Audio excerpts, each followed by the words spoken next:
Душанбе пройдет Душанбинский международный инвестиционный форум Душанбе Инвест 2025. Одно из ключевых событий года направлено на продвижение устойчивого экономического роста, международного партнерства и привлечения прямых иностранных инвестиций в Таджикистан, то есть в нашу страну. И по этому поводу мы сегодня пригласили особенного гостя в нашу студию, друзья, чтобы устроить, не побоюсь этого слова, эксклюзивное интервью. У нас сегодня в гостях Султон Рахимзода Нур Махмадпур, председатель Государственного комитета по инвестициям и управлению государственным имуществом Республики Таджикистан. Под его руководством Таджикистан активно продвигает идеи открытости, устойчивости и инновационной экономики. День добрый, здравствуйте. Здравствуйте, добро пожаловать.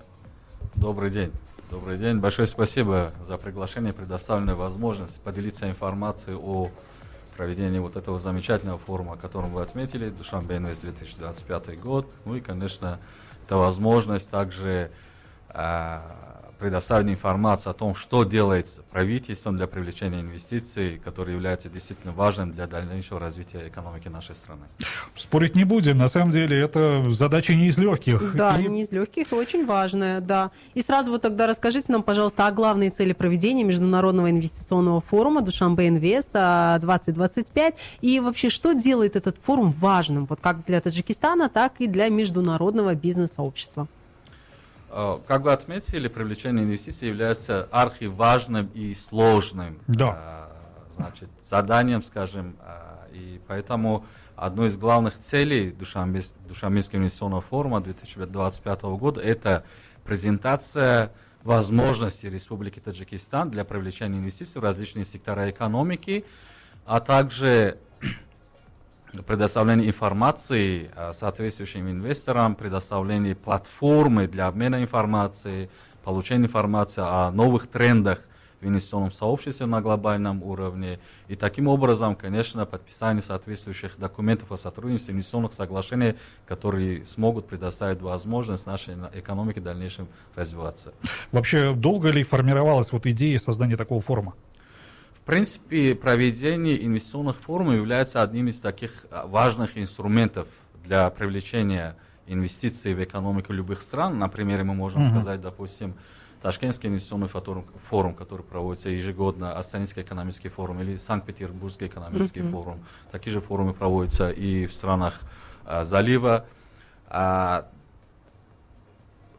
Время, конечно, для этого очень важный момент. Мы начали прорабатывать этот вопрос еще в ноябре прошлого года, когда презентовали эту идею среди партнеров развития в Таджикистане, проводили работу также с правительством Республики Таджикистан, и правительство поддержало.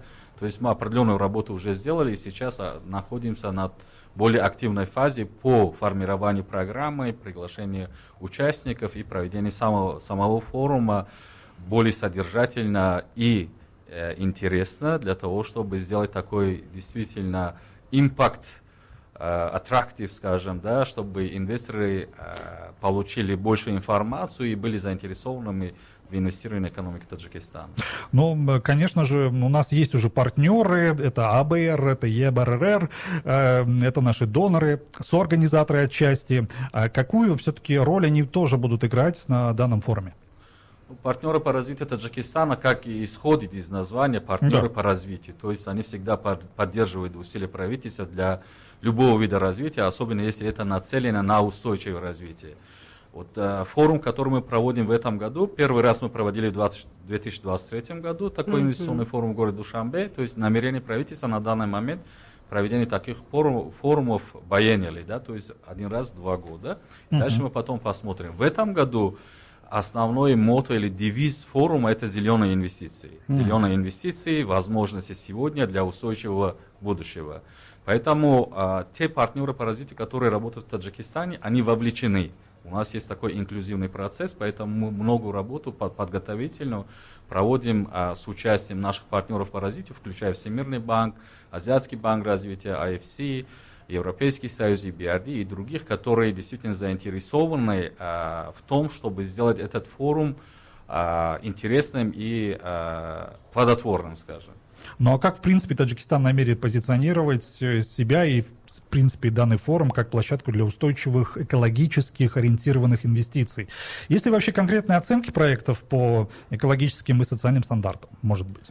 Ну вот формат ESG является одним из главных, наверное, пунктов программы форума. Вообще мы нацелены на, значит, 3 основные моменты в рамках данного форума. Хотя программа форума включает различные мероприятия, очень большое количество таких мероприятий, но основной фокус будет сделан это на зеленые инвестиции через зеленую энергетику, то есть возобновляемая энергетика.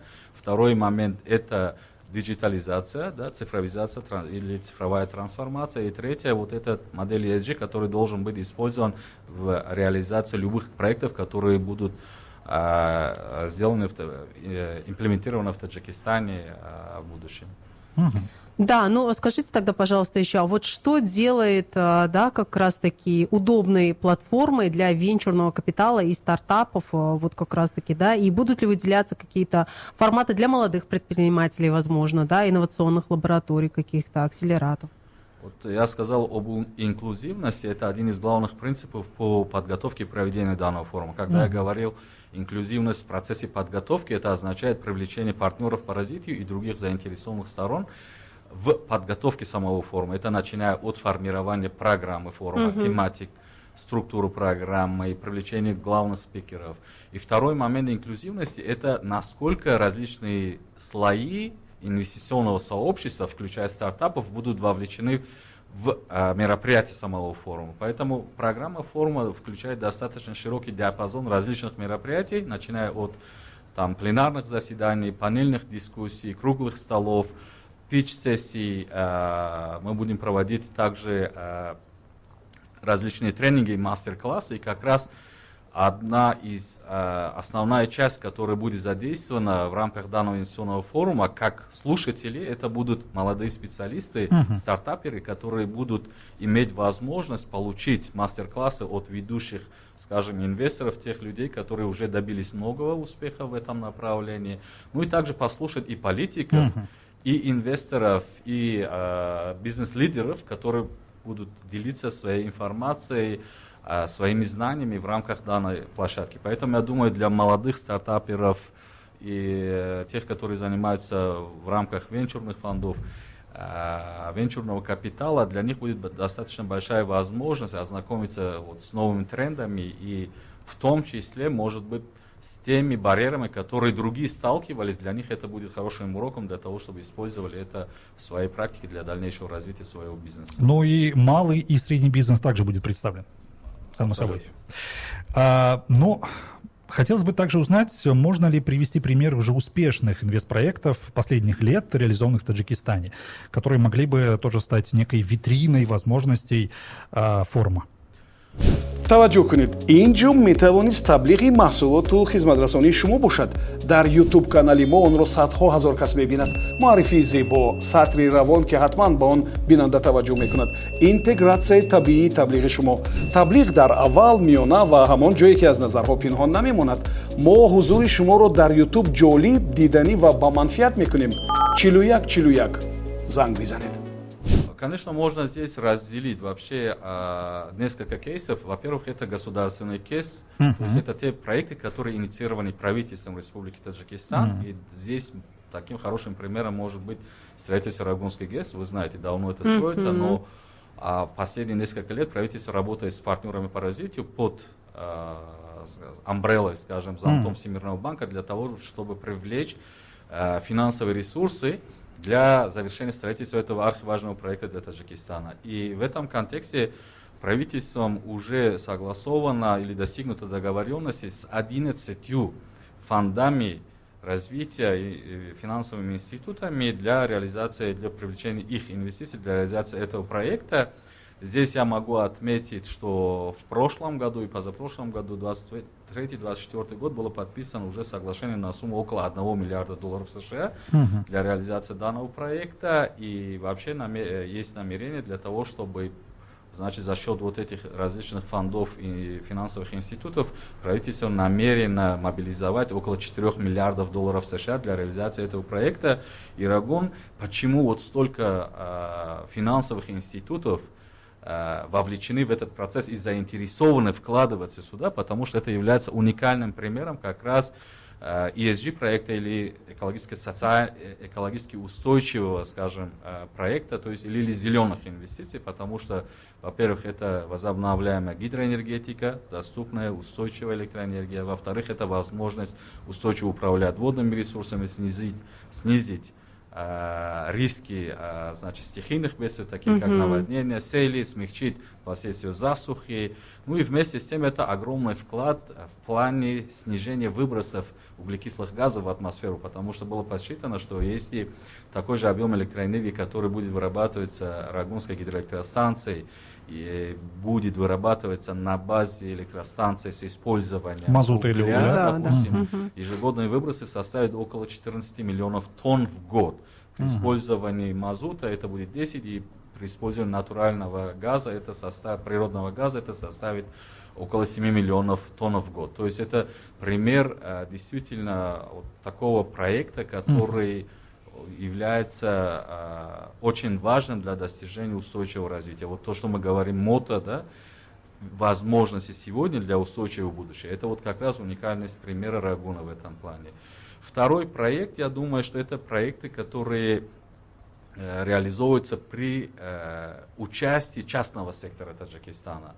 Ну, здесь мы можем, допустим, даже пример консорциума под лидерством Avesta Group, которые реализовали проект, это Душанбе-Сити, ТГМ и Avesta Group в реализации биллинговой системы в районе Сино города Душанбе. То есть за относительно короткий срок они смогли снизить уровень потерь электроэнергии от 19% до 8%. То есть это уникальный пример, и на базе достигнутого успеха сейчас мы подписали новое соглашение с этим консорциумом по реализации такого же проекта в 16 городах и районах Республики Таджикистан.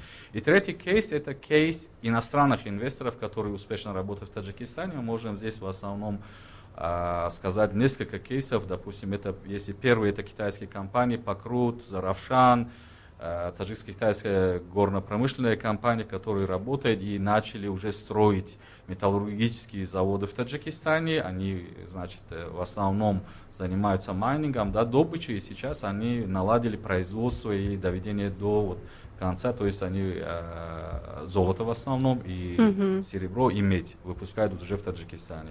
Другой пример – это компания Анзоп, американская компания, инвестор, который работает.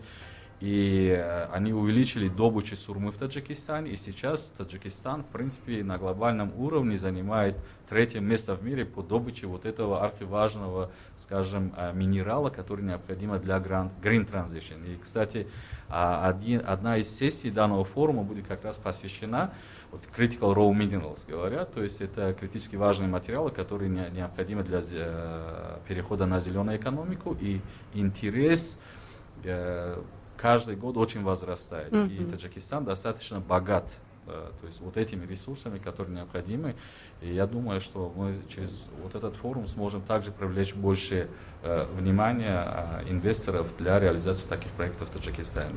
Ну, вообще, все, что связано с энергетикой, зеленой энергетикой, в данный момент является трендом определенным мировым. И интерес это вызывает, конечно же, у инвесторов по всему миру. Это дело понятное. Но все-таки какие некоторые ожидания у вас уже есть по поводу форума? Может быть, даже уже есть какие-то определенные наметки, но на какие-то соглашения стратегического плана, характера? Или ведутся уже переговоры определенные? Можете ли поделиться в этом плане? Есть определенные секреты, с которыми я не могу поделиться сейчас, но я очень надеюсь на то, что мы сможем добиться еще больше успеха, потому что любой форум – это площадка для того, чтобы презентовать свои возможности, но, естественно, иметь возможность подписать определенные документы. В этом плане и Государственным комитетом по инвестициям и управлению государственными инвестициями, то есть нашим ведомством и другим министерствам ведомств, ведется работа по подготовке соответствующих документов для подписания в рамках данного форума. Мы планируем подписание ряда документов различного характера, то есть это государство плюс частный сектор, есть будут соглашения, которые будут подписаны между, значит, частным сектором Таджикистана и зарубежными компаниями. И мы ожидаем подписания солидного документа, инвестиционных документов в рамках данного форума. Будем надеяться, те амбиции, которые у нас есть, они будут достигнуты. Ну, замечательно. Друзья, амбиции — это хорошо, это даже правильно, когда дело касается инвестиций, уважаемые друзья. Все-таки, вы знаете, есть одна такая загвоздка, которая существует и во многих странах, это бюрократия. Ну, куда же без нее? Никуда. Вот какие все-таки конкретные механизмы или инициативы планируется внедрить для повышения прозрачности, предсказуемости инвестиционного климата в Таджикистане?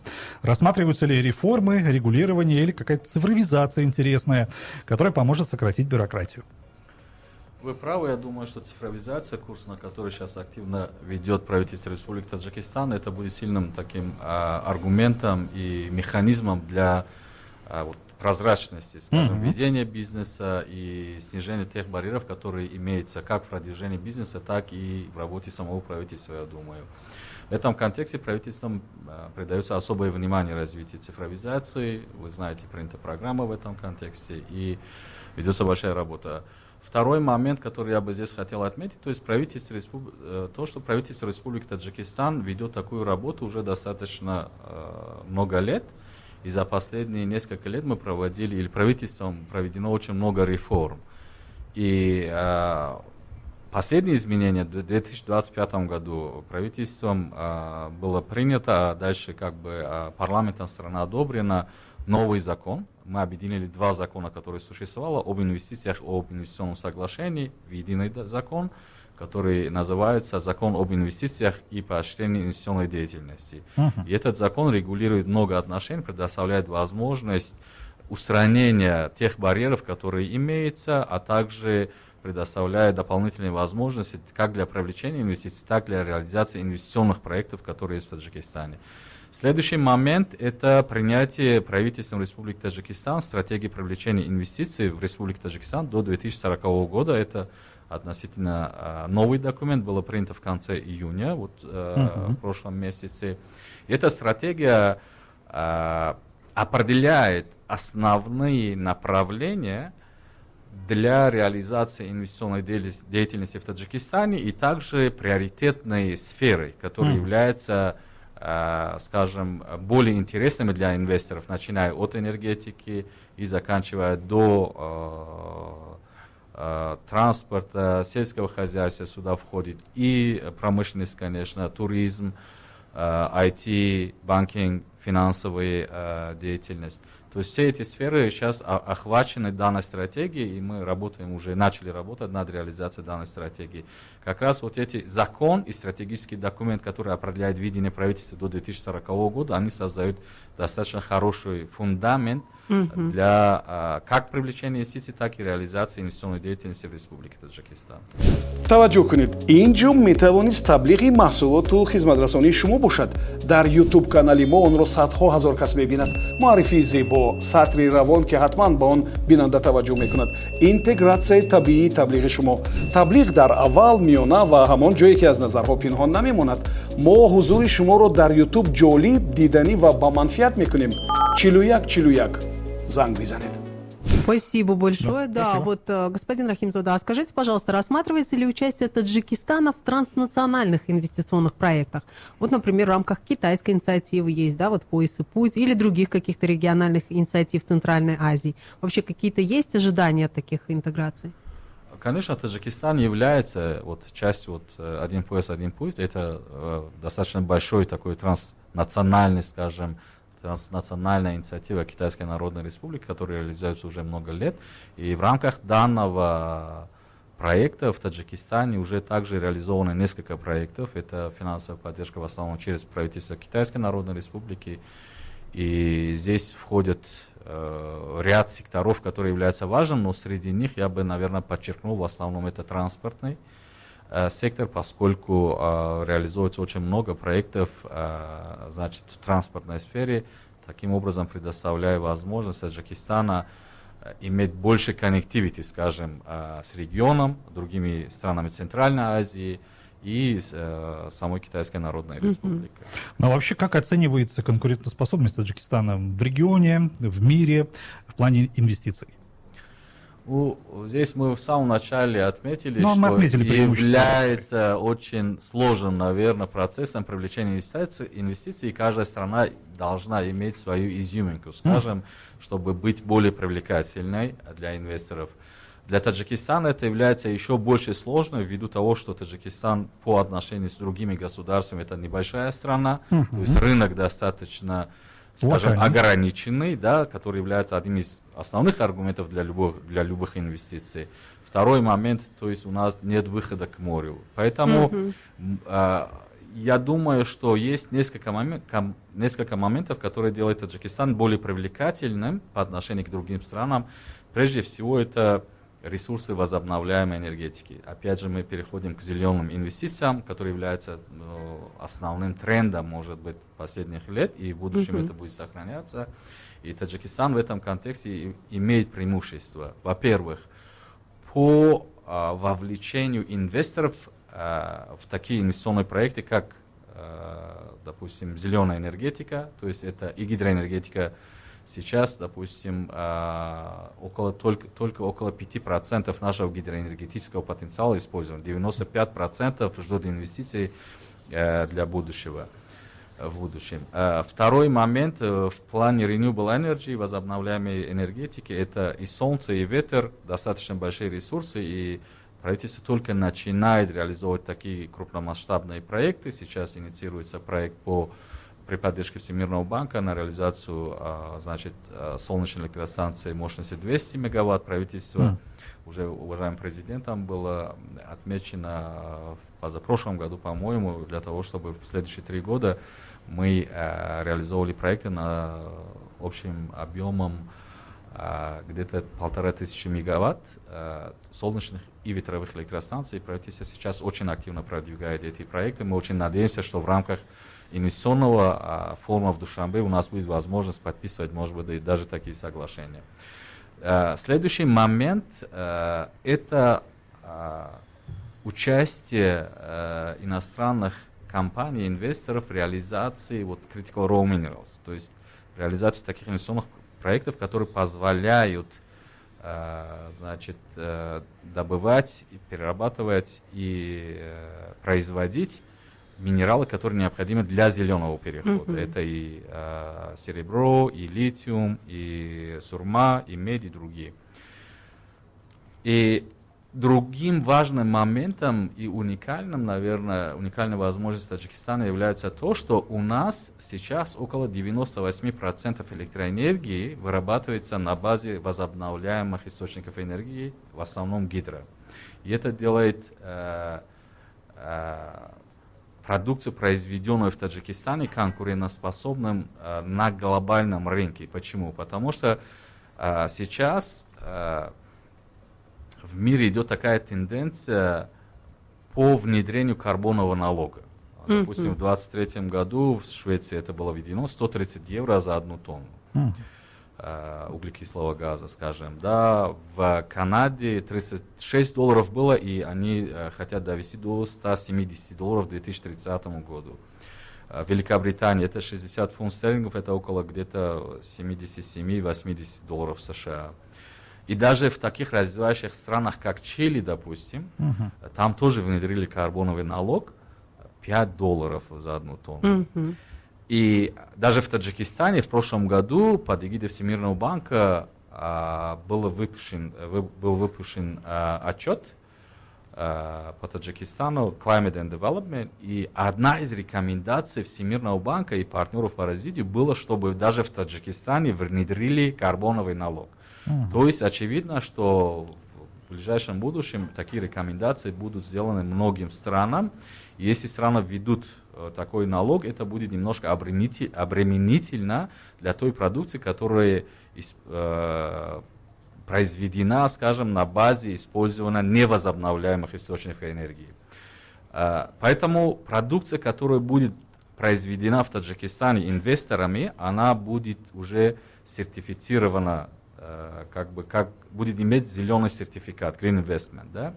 и будет достаточно конкурентоспособным на глобальном уровне, потому что такая продукция не будет облагаться карбоновым налогом. Вот я думаю, что преимущество Таджикистана в этом контексте достаточно большое. И второй момент, учитывая то, что интерес на глобальном уровне по добыче, переработке и произведению critical raw minerals является достаточно высоким, и Таджикистан располагает достаточно большими ресурсами этих минералов. Я думаю, что это тоже делает Таджикистан привлекательным для многих инвесторов, и мы видим, это очень очевидно, поэтому сейчас правительство работает над тем, чтобы картировать и посмотреть, какие ресурсы у нас находятся для того, чтобы в будущем предоставлять это инвесторам для новых проектов.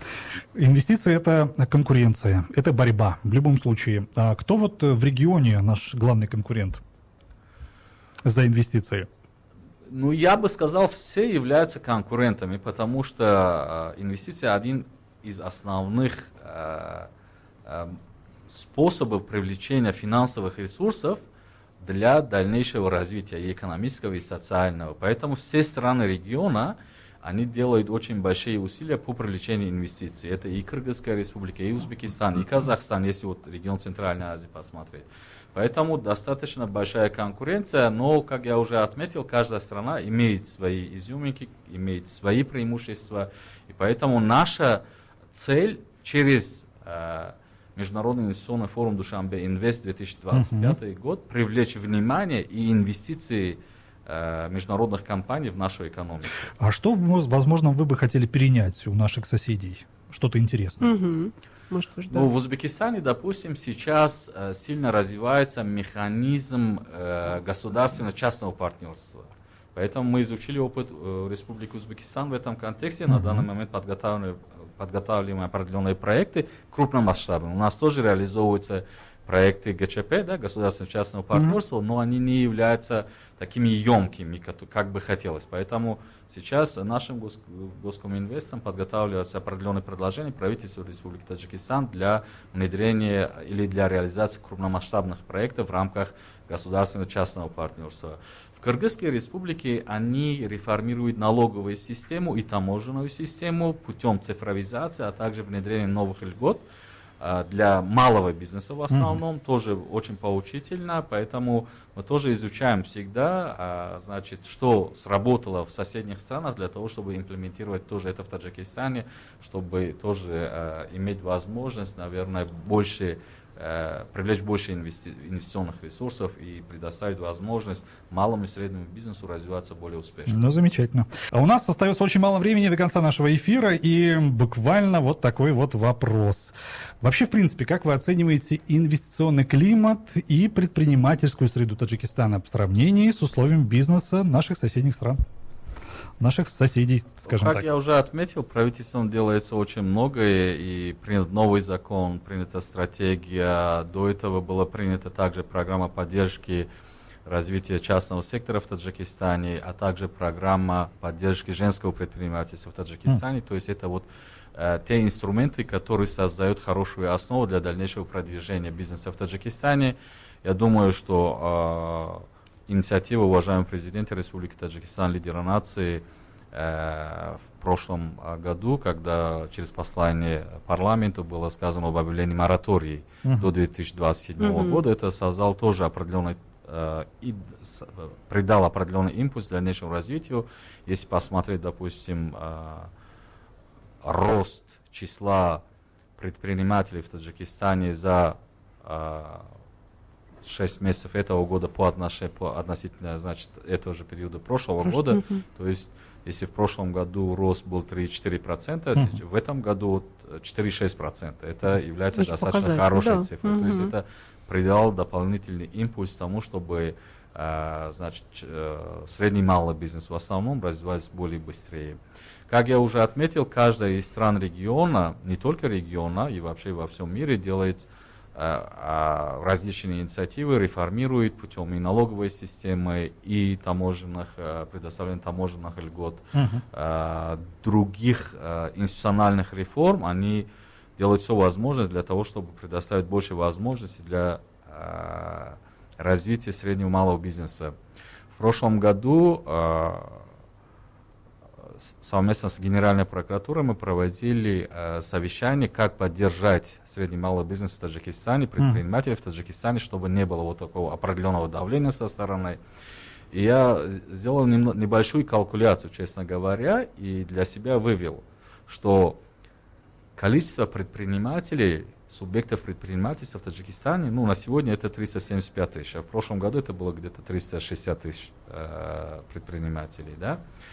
И по отношению к общему числу населения Таджикистана это составляет чуть более 3%, 3,2-3%, да.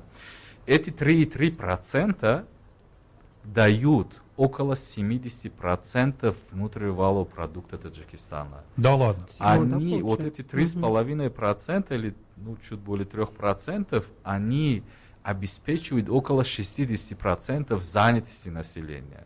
То есть мы должны всячески поддержать вот эти 3%, чтобы их количество увеличить. Пусть это будет 5%, 10%, но независимо от этого, какое количество есть, мы должны беречь их, поддерживать их для того, чтобы они давали еще больше, скажем, выгоды нашей экономике, как в плане их вклада в ВВП страны, так и в создании новых рабочих мест. Поэтому это воспринимается, правительством делается очень много, я уже сказал, программы, стратегии, законы, и параллельно я думаю, что объявление моратория как раз это тоже дополнительный стимул для того, чтобы этот сектор развивался. таваҷҷӯҳ кунед, ин ҷум метавонист таблиғи маҳсулоту хизматрасонии шумо бошад. Дар YouTube канали мо онро садҳо ҳазор кас мебинад. Муаррифии зебо, сатри равон ки ҳатман ба он бинанда таваҷҷӯҳ мекунад. Интегратсияи табиии таблиғи шумо. Таблиғ дар аввал, миёна ва ҳамон ҷое ки аз назарҳо пинҳон намемонад. Мо ҳузури шуморо дар YouTube ҷолиб, диданӣ ва ба манфиат мекунем. 4141 занг бизанед. Да, и последний, вопрос, наверное, уже в нашем сегодняшнем интервью. Видимо, так. Насколько активно Таджикистан работает с диаспорой в инвестиционном контексте? Вот есть ли какие-то инструменты вовлечения зарубежных таджикских предпринимателей? Мы работаем в этом направлении. За последние 2 года мы проводили ряд мероприятий за пределами Таджикистана. И в частности, одно из последних наших мероприятий было это гала-ужин, который мы организовали в Абу-Даби. И во всех этих мероприятиях мы всегда привлекаем наших соотечественников, которые делают бизнес за рубежом, которые работают за рубежом. И я бы сказал, есть достаточно большой интерес наших соотечественников, которые живут за пределами Таджикистана, для того, чтобы прийти в Таджикистан и реализовывать свои проекты в нашей стране.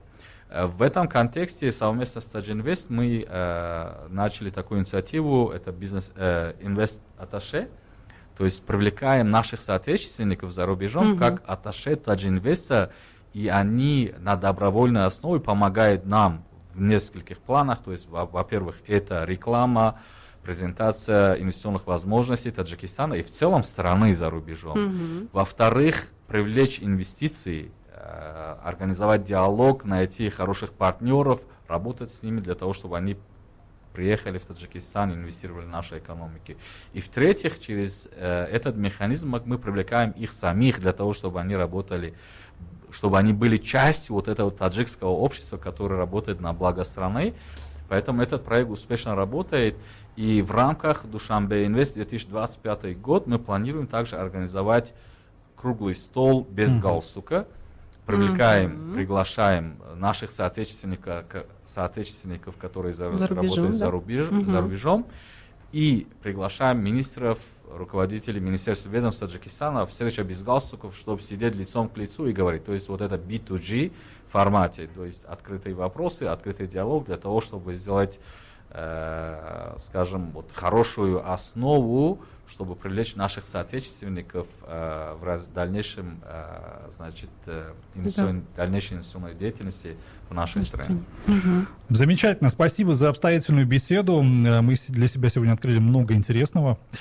И здорово то, что вот так в прямом диалоге мы можем с вами поговорить на радио.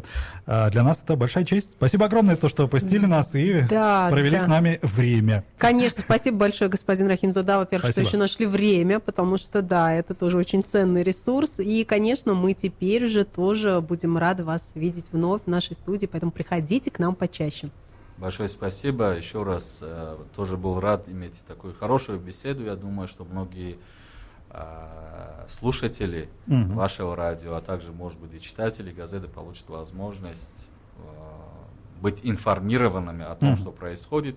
Приглашаем всех заинтересованных сторон через ваше радио к сотрудничеству с инвестиционным комитетом. Как вы отметили, инвестиции — это дело каждого практически гражданина Таджикистана. Если мы вместе будем работать, мы будем иметь возможность улучшить имидж страны за рубежом и также привлечь инвестиции в нашу экономику.